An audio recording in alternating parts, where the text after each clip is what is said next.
time structure of their liabilities. In other words, if you have a $1 million debt coming up next July 1st, you make sure that the $1 million you have coming in, owed to you, will come in before July 1st, not after. So you'll have the $1 million to pay your own creditor. So most businesses try to have the time structure of their assets shorter than the time structure of their liabilities. Certainly not longer. To have the money flowing in before they have to pay the money out. With banks, however, just the opposite. Banks' liabilities are zero time structure. In other words, you have to pay immediately. I'm not talking about certificates of deposit or time deposit. I'm talking about demand deposits and banknotes. These have to be paid on demand immediately. It's a zero time structure. Whereas their assets, of course, are flow into the future. So all banks are inherently bankrupt. All of these for the public to find out about it. Essentially, it's a structure based on mythology more than anything else. So all banks are subject to bank runs. And historically, when confidence is lost, I don't know if you've seen these old movies on television made in the 30s. There were a lot of movies in that period where there's a small town and there's a big lineup from 5 in the morning and lining up at the bank because the public had heard a rumor the bank didn't have the money they thought they'd have. And they want to get their money out fast before the other guy got the money out. So there's a long line of the banker is, of course, very respectable looking, usually fat. In those days, fatness meant respectability.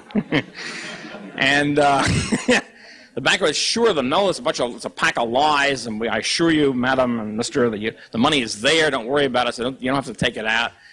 And if the people are astute enough or scared enough, they'll say, no, we want our money out. We don't listen to this stuff. Of course, the banker was a big liar, says he didn't have the money. And by 8 o'clock or 9 o'clock, the bank is bust.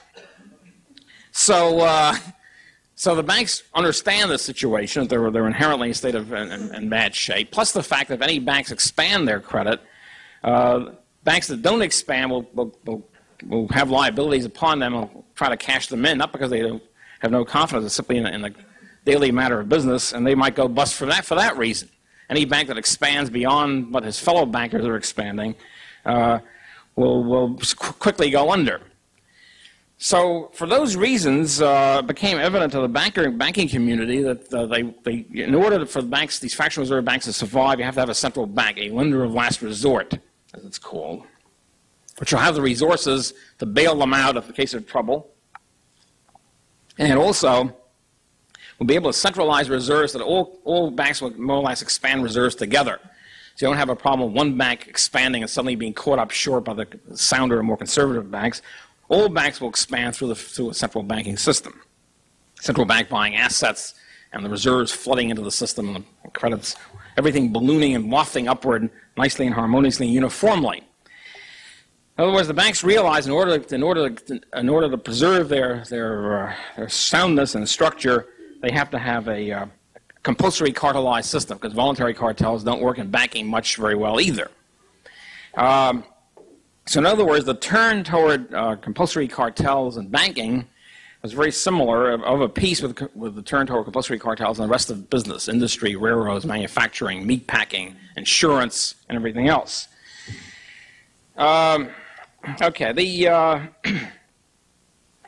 And also the Wall Street banks were particularly interested in getting control over the rest of the economy, and there's a second factor here, not just to save themselves, but also to get control over the maverick Western and regional banks that were proliferating.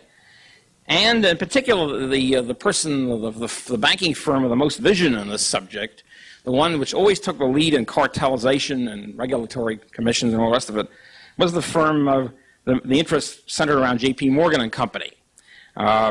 Morgan being the largest investment banker after Jay Cooke. By the way, the justice doesn't always triumph in the world, but in the case of Jay Cooke, justice triumphed. He went bust in the Panic of 1873 after controlling the banking system and inflating and so forth and so on. He finally went under.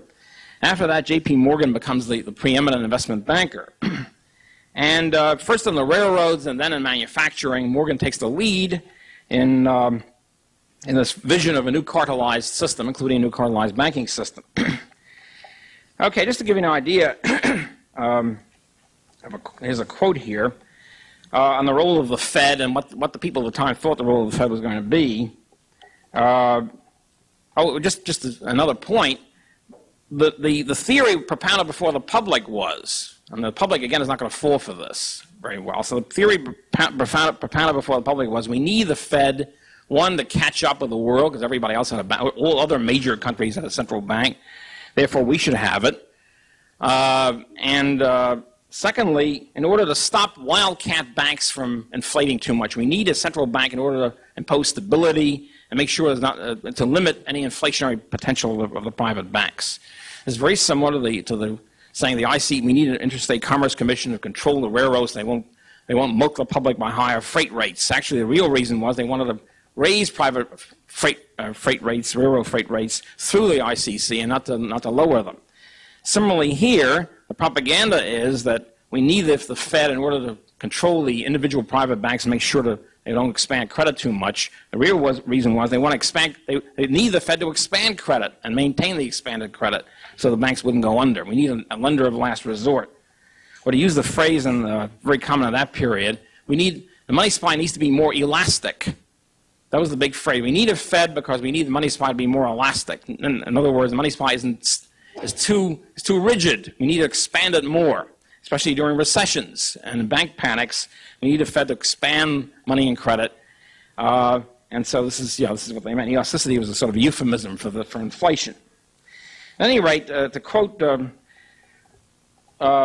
which is just one area here to show the criterion of the whole system, Edward N. Hurley, when the Federal Trade Commission was established, about the same time the Federal Reserve was established, the vice chairman, as de facto head of the Federal Trade Commission, was Edward N. Hurley, who was the president of the Illinois Manufacturers Association when he was appointed, and whose actions and appointment was hailed and whose subsequent actions were hailed throughout the business community. He addressed the Association of National Advertisers in December 1915, a couple of years after the Federal Reserve and the Federal Trade Commission were put through about the same time. He exulted, quote, that through a period of years the government has been gradually extending its machinery of helpfulness to different classes and groups upon whose prosperity depends in a large degree the prosperity of a country. And then he says, the railroads and the shippers had the ICC, they had their ICC, Interstate Commerce Commission, the farmers had the Agriculture Department, and the bankers now have the Federal Reserve Board. He concluded, quote, that to do for general business that which these other agencies do for the groups to which I have referred was the thought behind the creation of the Federal Trade Commission. Okay, what did the Federal Reserve do for the nation's bankers? That then becomes the question. Okay,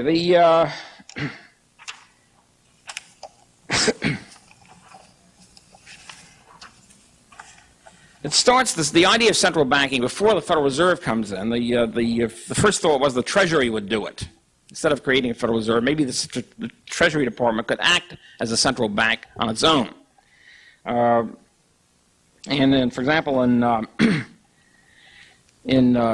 1900, Secretary of Treasury Lyman Gage called for the establishment of regional central banks, and in 1906, Secretary of Treasury Leslie Shaw suggested in his annual report that he be given total power to regulate the nation's banks. It didn't work, but this was and they tried to intervene. Both of them tried to expand Treasury bills and so forth during recessions. They didn't work. And the question then is, who are these people? Who are Gage and Shaw? Do they do this? Do they either call for central banks or try to act as a central bank on their own hook, where they isolated bureaucrats, where power went to their head? And in order to analyze that, we have to realize that most historians, unfortunately, when they deal with government action, they just deal with the Secretary or Treasury or the Federal Reserve Chairman or whatever at the time he exists. In other words, it's as if somebody dropped from heaven, becomes Secretary of the Treasury for 4 years or 8 years or something, and then disappears. And his life then is sort of like a self-contained, hermetically sealed vacuum. And he does various things and he disappears. And if, however, you examine what he did before he was Secretary of Treasury and what he did after, you have a very different perspective. I don't mean just on these people. I mean all the top bureaucrats. If they examine what their life was before and after they were in office, your whole viewpoint about them begins to shift. They turn not to be isolated bureaucrats, but part of a whole financial network of power elite. For example, Gage, first Secretary of Treasury under McKinley, who tried to do this, Before he was appointed Secretary of Treasury, he was the head of a powerful